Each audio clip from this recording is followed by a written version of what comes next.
Hello बच्चों, welcome to Sunil academy. और हम कर रहे थे क्लास 12th की इंटीग्रेशन का सब्स्टिट्यूशन मेथड जो आपकी एक्सरसाइज 7.2 में है। आज हम करेंगे बेटा इसी एक्सरसाइज के रूट वाले क्वेश्चन जो बड़े इंपॉर्टेंट है। क्वेश्चन तो छोटे छोटे हैं लेकिन है बड़े लॉजिकल और ट्रिकी से क्वेश्चन, और इंपॉर्टेंट भी है, एग्जाम में पूछे भी जा सकते हैं। तो 5 से 6 क्वेश्चन बेटा टोटल है, तो चलिए इनको सॉल्व करना सीखते हैं। तो देखिए बेटा, सबसे पहले है क्वेश्चन नंबर 6। अंडर रूट के अंदर आपको क्या दे रखा है, ए एक्स प्लस बी। तो x की पावर बेटा 1 है तो इसको क्या बोलते हैं, लीनियर फैक्टर। तो जब भी रूट के अंदर लीनियर फैक्टर दिखे तो उसको कैसे सॉल्व करना है, जो भी रूट के अंदर दे रखा है उसको आप पुट कर लीजिए, या तो जेड स्क्वायर टी स्क्वायर जो आपकी इच्छा है। तो मैं क्या करूंगा, पुट कर लूंगा इस ए एक्स प्लस बी को इक्वल्स टू जेड का स्क्वायर। अब करेंगे डिफरेंशिएट। ए तो कांस्टेंट है बेटा, ऐसे आएगा, एक्स की 1 हो जाएगी और बी कांस्टेंट है इसकी 0। और फिर x की क्या करनी थी, यहाँ dx और यहाँ पे 2z और dz। ठीक है, तो यहां से बेटा dx का आंसर बनेगा 2z dz divided by a। Clear है यहां तक। अब वैल्यू सब्स्टिट्यूट करते हैं। देखो बेटा, अंडर रूट के अंदर क्या आ जाएगा, z स्क्वायर, ये आ गया, और dx के बदले में क्या आएगा, 2z dz divided by a। ये सारा मुझे dx के बदले में लिखना है।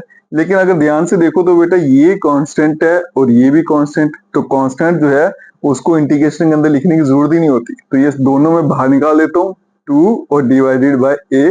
पीछे क्या बचेगा बेटा, z और dz। ये स्क्वायर और रूट कैंसिल हो जाएगा, तो i का आंसर बेटा 2 टाइम a, और यहाँ पे z इंटू जेड बन जाएगा z स्क्वायर और dz। अब आप देख सकते हो मेरा क्वेश्चन जो है बिल्कुल सिंपल हो गया, एक्स एन की इंटीग्रेशन की फॉर्म में आ गया है। अगर मैं इसको इंटीग्रेट करूंगा तो बस पावर में 1 प्लस करना है, तो आंसर आएगा z cube divided by 3 plus में c। तो i equals to 2 upon a। z की वैल्यू आ जाएगी बेटा आपकी, अगर स्क्वायर यहाँ भेज दूंगा तो z क्या बन जाएगा, अंडर रूट ए एक्स प्लस बी, और डिवाइड में 3 मैं यहां लिख देता हूं, प्लस सी। ये आपका आंसर है। चलिए बेटा नेक्स्ट पार्ट पे चलते हैं। फिर से देखिए, अंडर रूट के अंदर लीनियर फैक्टर है क्योंकि x की पावर 1 है, लेकिन इस पर आपको बाहर भी एक टर्म दे रखी है। अगर आप ध्यान से देखो तो बाहर वाली टर्म भी क्या है, लीनियर फैक्टर। अगर बाहर भी लीनियर फैक्टर है तो कोई फर्क नहीं पड़ेगा, सिंपली आपको क्या करना है, जो भी रूट के अंदर दे रखा है उसको स्क्वायर के बराबर पुट करना है। तो हम क्या करेंगे बेटा, पुट कर लेंगे इस x प्लस 2 को इक्वल्स टू जेड स्क्वायर, और यहां से x का आंसर निकल जाएगा जेड स्क्वायर माइनस 2। डिफरेंशिएट करेंगे, x की 1 हो जाएगी, 2 बेटा कांस्टेंट है 0, फिर x की dx और यहाँ पे 2 टाइम्स z और dz। अब वैल्यू सब्स्टिट्यूट करते हैं बेटा। सबसे पहले x दिखा तो x के बदले में z स्क्वायर माइनस 2। ठीक है, फिर अंडर रूट में x प्लस 2 उसके बदले में बेटा z स्क्वायर, और dx के बदले में क्या आएगा, 2z और dz। z और dz तो मैं यहां रखता हूं, और 2 कांस्टेंट है उसको बाहर, ये बेटा कट जाएगा, तो 2 और यहाँ आएगा z स्क्वायर माइनस 2, और यहाँ बन गया बेटा z इंटू जेड करूंगा तो z का स्क्वायर और dz। i इक्वल्स टू 2 बाहर मल्टीप्लाई करेंगे तो z की पावर 4 माइनस 2 टाइम z का स्क्वायर, और आ गया आपका dz। अब यहाँ पे आके क्या करना है बेटा, बीच में माइनस का साइन दिख रहा है तो अलग अलग कर लेंगे। तो i equals to 2 time z की पावर 4 dz। ये 2 यहाँ भी मल्टीप्लाई होगा तो -4 और z का स्क्वायर और dz। अब सिंपली इंटीग्रेट करेंगे, z की पावर 5 डिवाइडेड बाय 5 -4 z का cube divided by 3 plus c। तो i इक्वल्स टू बेटा z की वैल्यू डालेंगे, तो यहां से z का आंसर क्या बनेगा, अंडर रूट x प्लस 2। तो 2 टाइम x प्लस 2, अब ये अंडर रूट था उसकी पावर कितनी होती है, 1/2, और फिर होल पावर कितनी आ जाएगी, 5, और डिवाइड में आएगा बेटा 5। यहाँ भी 4, z के बदले में x प्लस 2, अंडर रूट था तो पावर 1/2, और whole power 3 divided by 3 plus c। Powers multiply होती हैं तो 2/5 आ जाएगा, x प्लस 2 की पावर 5/2 -4/3, और x प्लस 2 की पावर 3/2 प्लस सी आपका आंसर। चलते हैं बेटा नेक्स्ट पार्ट पे। अब इसमें थोड़ा सा अलग है। अलग क्या है? रूट के अंदर क्वाड्रेटिक इक्वेशन है और बाहर आपका लीनियर फैक्टर है। अब देखो बेटा, डिग्री में डिफरेंस आ गया, एक जगह पावर 2 एक जगह पावर 1 है। तो फिर क्या करना है आपको? इसको पुट नहीं करना। 1 प्लस 2x स्क्र को पुट नहीं करेंगे इक्वल्स टू जेड स्क्र, जो अभी तक करते आते हैं। अब क्या करेंगे, यहाँ पे थोड़ा लॉजिकल रहिए बेटा। अगर मैं आपसे पूछूं कि एक्स स्क्र की डिफरेंशिएशन क्या होती है, तो आप बोलोगे सर 2x।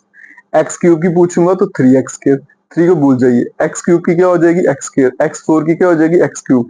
मतलब जब आप डिफरेंशिएट करते हो तो एक पावर कम हो जाती है।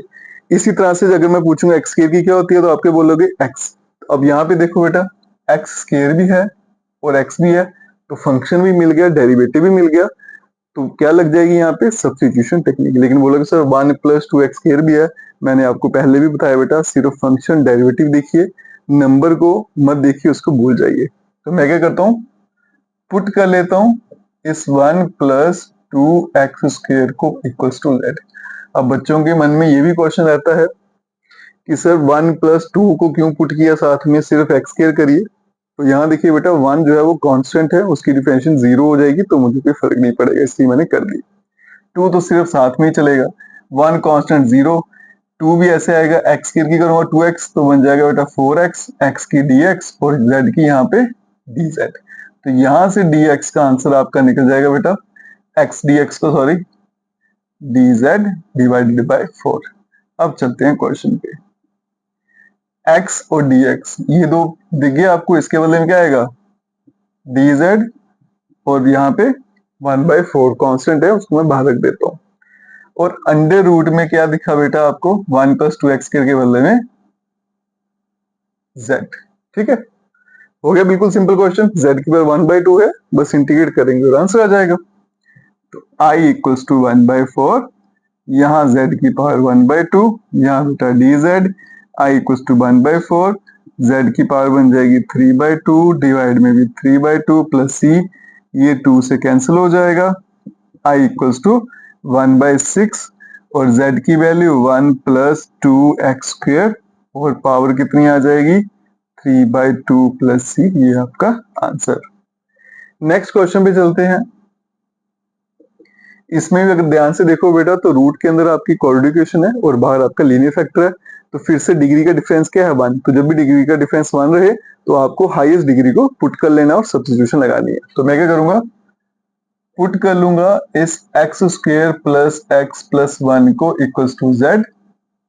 इधर बन जाएगा बेटा 2x, x की 1, और साथ में आया dx इक्वल्स टू dz। लेकिन क्वेश्चन में मेरे पास है 4x प्लस 2, तो मेरे पास क्या है? 2x plus 1। तो बेटा अगर इसको मैं 2 से मल्टीप्लाई कर दूं तो सेम नहीं बन जाएगा? 4x प्लस 2 है ना, तो 2 से मल्टीप्लाई कर देते हैं दोनों की तरफ, तो क्या बनेगा? 4x प्लस 2, यहाँ पे dx और यहाँ पे 2 टाइम dz। अब चलते हैं क्वेश्चन पे। ये वाली टर्म और ये वाली टर्म, इन दोनों के बदले में 2 टाइम dz, 2 ये आ गया, dz ये आ गया, और अंडर रूट में क्या आ गया बेटा? आपका z। ठीक है, बिल्कुल क्वेश्चन क्या हो गया? एक वर्ड का हो गया सब्स्टिट्यूशन लगा के। यही पावर है सब्स्टिट्यूशन की, 2। अब ये बन जाएगा z की पावर 1/2 और dz, i equals to 2, z की पावर प्लस 1 करूंगा तो क्या आएगा? 3/2, डिवाइड में भी 3/2 plus c, i equals to, multiply में लिखूंगा तो 2 मल्टीप्लाई हो जाएगा यहाँ पे, 4/3, और z की वैल्यू आ गई बेटा x square plus x plus 1 power 3/2 plus c। ठीक है बच्चों, क्लियर है ये क्वेश्चन? अब इसके रह गए हैं 2 पार्ट, उसको भी करते हैं। अभी कहीं जाइएगा नहीं, अभी करते हैं दोनों पार्ट सॉल्व। तो चलिए बच्चों कंटिन्यू करते हैं, नेक्स्ट क्वेश्चन पे चलते हैं। क्वेश्चन नंबर 10 कहता है i equals to 1/x minus root X. तो मैं क्या करता हूँ बच्चों, ये dx तो ऊपर रहा, रूट एक्स मैंने कॉमन ले लिया। अगर मैं रूट एक्स कॉमन ले लूंगा तो यहाँ पे क्या बन जाएगा बेटा? Root x minus 1। अब बड़े सारे बच्चों के मन में सवाल रहता है कि यहाँ पे रूट एक्स कैसे बना। तो देखिए बेटा, इसको अगर मल्टीप्लाई करूंगा अंदर तो बन जाएगा रूट एक्स का स्क्वायर, रूट और स्क्वायर कैंसिल, तो क्या बचेगा? एक्स, तो यहाँ पे एक्स ही था। 1 से करूंगा तो रूट एक्स ही था। अब लग गया पता कैसे बना?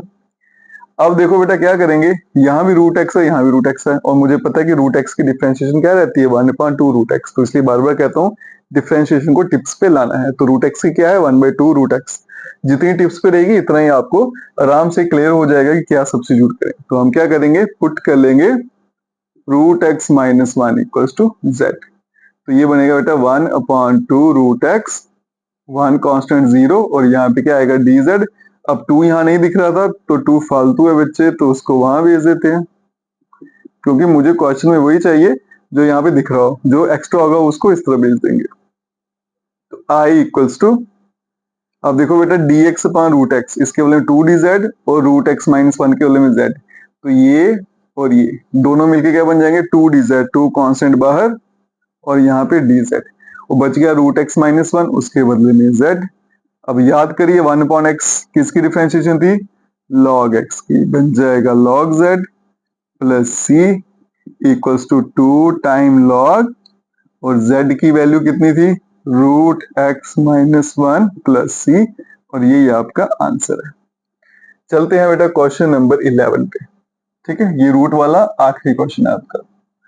अब देखो यहाँ पे फिर से रूट के अंदर लीनियर फैक्टर है और बाहर भी क्या लीनियर फैक्टर, तो जब भी बेटा लीनियर फैक्टर दिखे रूट में और बाहर भी लीनियर फैक्टर हो, तो आपको क्या करना है, जो रूट के अंदर लीनियर फैक्टर है उसको स्क्वायर के बराबर पुट कर लेना है। तो हम क्या करेंगे, put x plus 4 equals to z square. ठीक है, और यहां से x की वैल्यू निकल जाएगी बेटा जेड स्क्वायर माइनस 4। डिफ्रेंशिएट करेंगे यहाँ पे dx, यहाँ बेटा 2z, और फिर z की करूंगा तो dz। अब सब्स्टिट्यूट करते हैं, ऊपर x था उसके बदले में जेड स्क्वायर माइनस 4 आ गया, डिवाइड में अंडर रूट एक्स प्लस 4 है ना, उसके बदले में क्या लिखना था मुझे जेड स्क्वायर, और dx के बदले में बेटा लिखना है 2z dz, 2 तो कांस्टेंट है वहां लिखेंगे z और dz। i इक्वल्स टू 2, यहाँ पे बेटा जेड स्क्वायर माइनस 4, ये रूट स्क्वायर कैंसिल, बच गया z, और यहाँ भी z और dz ये कैंसिल, तो i equals to 2 time z square minus 4 और dz। अब क्या करेंगे, माइनस का साइन है तो अलग अलग कर देंगे, जेड स्क्वायर dz, माइनस 4 2 जा 8, और यहाँ पे 1 इंटू dz, क्योंकि 8 कांस्टेंट है, कांस्टेंट को कभी भी इंटीग्रेशन के अंदर नहीं रखना, वरना आपको ये कंफ्यूज करेगा। इसको हमेशा बाहर निकाल दीजिए तो पीछे का बचेगा 1। तो i equals to 2 time z cube, ये डिवाइड में 3, माइनस 8, 1 की क्या हो जाएगी z प्लस सी, क्योंकि x की डिफरेंशिएशन क्या रहती थी 1, है ना, तो 1 किसकी डिफरेंशिएशन रहती थी बेटा x की, तो यहाँ भी x आना था लेकिन dz है तो z आएगा। तो i इक्वल्स टू 2/3, और फिर z की वैल्यू स्क्वायर यहाँ भेज दीजिए, रूट एक्स प्लस 4, तो x प्लस 4 की पावर 1/2, और 3 से मल्टीप्लाई करूंगा तो 3/2 माइनस 8, z की value under root x plus 4 plus c. ठीक है बच्चों, इसके साथ जो रूट वाले क्वेश्चन थे एक्सरसाइज 7.2 के, ये इंपॉर्टेंट है, मैंने सारे के सारे आपको करवा दिए। बाकी बेटा वीडियो को ज्यादा से ज्यादा शेयर करें, अगर कोई आपको डाउट रहता है तो कमेंट्स करके जरूर बताएं, बाकी चैनल को लाइक सब्सक्राइब शेयर कमेंट जरूर करें। Best of luck.